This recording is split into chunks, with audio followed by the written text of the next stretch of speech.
नमस्कार, मैं एडवोकेट नरेश कुदाल आपका स्वागत करता हूं अपने चैनल विधान का ज्ञान पर। दोस्तों, वसीयत के बारे में काफ़ी सवाल हमें पूछे जाते हैं, जिनमें से एक सवाल ये भी है कि वसीयत करवाने के बाद उसको कैंसिल कैसे करवाया जाएगा, या फिर एक बार रजिस्टर्ड वसीयत करवा दी गई है तो उसको भी कैंसिल करवाया जा सकता है क्या। तो आज हम वसीयत के कैंसिलेशन के बारे में ही लीगल प्रोविजंस और सामान्य नियमों की बात करेंगे। वसीयत के बारे में अलग अलग परिस्थितियों के संबंध में जो लीगल प्रोविजंस हैं, उनके लिए हमारे चैनल पर काफ़ी सारे वीडियोज अपलोड किए हुए हैं, जो आप इस वीडियो के डिस्क्रिप्शन में प्रोवाइड करवाए जा रहे लिंक के जरिए देख सकते हैं। वसीयत दो टाइप की हो सकती है, रजिस्टर्ड और अनरजिस्टर्ड।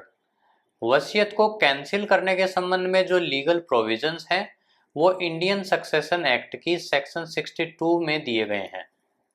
सेक्शन 62 में बताया गया है कि किसी वसीयत को उसे बनाने वाले के द्वारा किसी भी समय रिवोक किया जा सकता है या बदला जा सकता है, जबकि वो ऐसा करने के लिए सक्षम हो।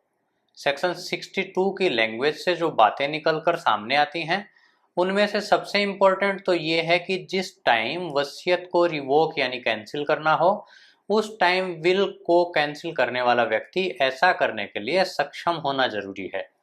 यहाँ पर सक्षम होने से मतलब लीगली कैपेबल होने से है, यानी कि वो सोचने समझने में पूरी तरह से सक्षम हो, नशे में ना हो और किसी भी टाइप के दबाव में ना हो। सेक्शन 62 में ये भी बताया गया है कि वसीयत को कैंसिल कभी भी किया जा सकता है, यानी वसीयत करने के कुछ घंटों बाद ही अगर वसीयत करने वाले व्यक्ति के मन में ये आ जाए कि उसे वसीयत कैंसिल करनी है, तो वो उसे कैंसिल कर सकता है। अब सवाल आता है कि वसीयत को कैंसिल कैसे किया जाएगा। तो वसीयत मेनली दो टाइप की हो सकती है, पहली अनरजिस्टर्ड वसीयत और दूसरी रजिस्टर्ड वसीयत। अनरजिस्टर्ड वसीयत को कैंसिल करने के लिए सबसे सही तरीका ये है कि मूल वसीयत को उसकी जितनी भी कॉपी है उनको डिस्ट्रॉय कर दिया जाए, चाहे फाड़कर या फिर जलाकर। लेकिन अगर उसको नोटराइज किया गया है तो अनरजिस्टर्ड वसीयत को भी लिखित में कैंसिल करके नोटेरी के रजिस्टर में उसकी एंट्री करवानी चाहिए। अगर वसीयत रजिस्टर्ड है तो जिस सब रजिस्ट्रार ऑफिस में वसीयत को रजिस्टर्ड करवाया गया था, उसी ऑफिस में वसीयत की कैंसिलेशन डीड भी रजिस्टर्ड करवानी चाहिए। हालांकि नई वसीयत बनाई जाकर भी पुरानी वसीयत को कैंसिल किया जा सकता है, क्योंकि एक ही प्रॉपर्टी के बारे में किसी व्यक्ति ने एक से ज़्यादा वसीयत की हो तो सबसे नई वाली वसीयत ही प्रभावी हो सकती है और पुरानी वसीयत अपने आप कैंसिल मानी जाएगी।